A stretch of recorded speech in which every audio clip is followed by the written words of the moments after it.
Well, now it's been an exciting day today. The engineer's been down, had a look at my poor old Rover car and decided it's not worth repairing.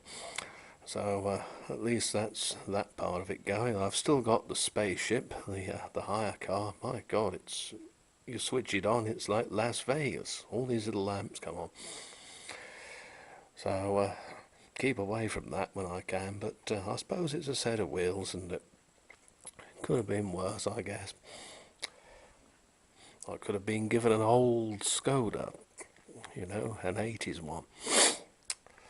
Anyway, now, you may remember me twittering on about an old PYE reel-to-reel. Well, this is it, a PYE 9137, and the giveaway is on the instructions. It says, printed in Holland. So I wonder who could have made this. It is, of course, a rebadged Philips, and when I had it, it was mechanically shot. There was all the usual Philips licorice inside, and there's a little idler within there that was just like a black wine gum might be on a hot day when left on the dash of your car. I've just gone to gunge.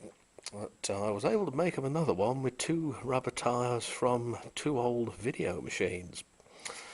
One fitted inside the other nicely, and then having cleaned up the boss made of cinder bronze from the original, I was able to slide the two rubber things onto that, thus making up a new tyre, a new wheel assembly.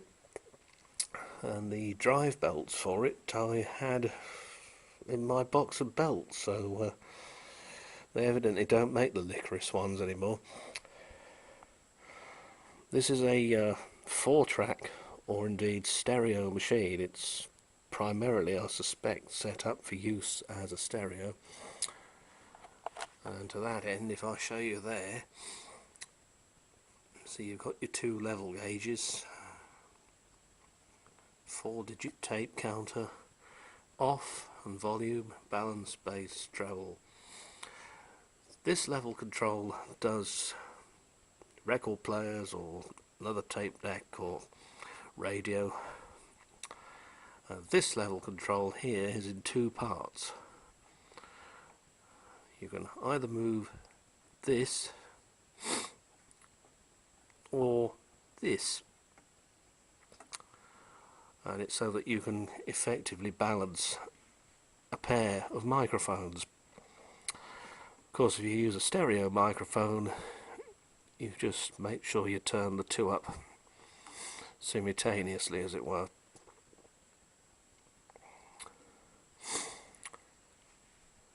You've got your track selector here, 3 and 2, 1 and 4 stereo or parallel, and there's a multi-play duo play switch there, and that allows you to make multi-track recordings. So if you could play all the instruments in a band, you could record the first one, then record the second one while the first one played back, and so on. And I think you can, I don't think there's any limit really to the number of times you could do it, because it simply dubs it on. Anyway, you've got a carrying handle at the front, which seems a bit awkward to get out. And if I put that back onto normal, have a look at the side there. There are built-in speakers. You may not be able to see too clearly, but they're only about 6 by 4 behind those slotted grills there. So what I've done is to plug them into the old Akai speakers, the old SW130s. Connections on the back are quite extensive. You've got two speaker plugs. Plugging in an extension speaker will shut off the relevant speaker within the set. there is a speaker off switch which was actually turned off when I had it, and I couldn't work out why there was no sound at first, but I thought there might be a switch, and sure enough there it was. And you've got 5-pin DIN style connections for microphone, radio and ceramic pickup. So quite a nice piece of kit. So without further ado, see what it sounds like. We'll do 7.5, 3 3/4 or 1 7/8. I've set it at 3 3/4 simply because that was the optimum belt length I had. There isn't a tensioning pulley on it, which would have been a good idea because the speed is determined by which one of a stepped pulley shaft the belt is spinning around.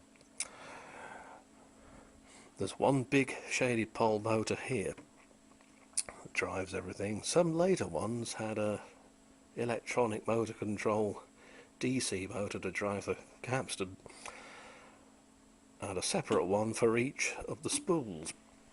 One of those, I can't think what they're called now.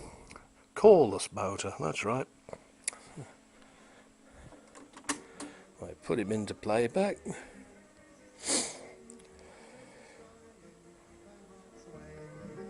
Now the second cup out, you circle hard, inside couple arch. Get it fun live and away you go. Inside high. See, the bass control isn't turned up fully, and it sounds pretty good. There's your level gauges moving.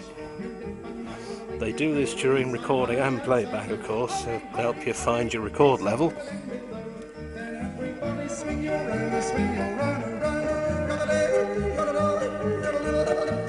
Serenade her and promenade her, promenade with breezy sighing and ravens crying their hearts away.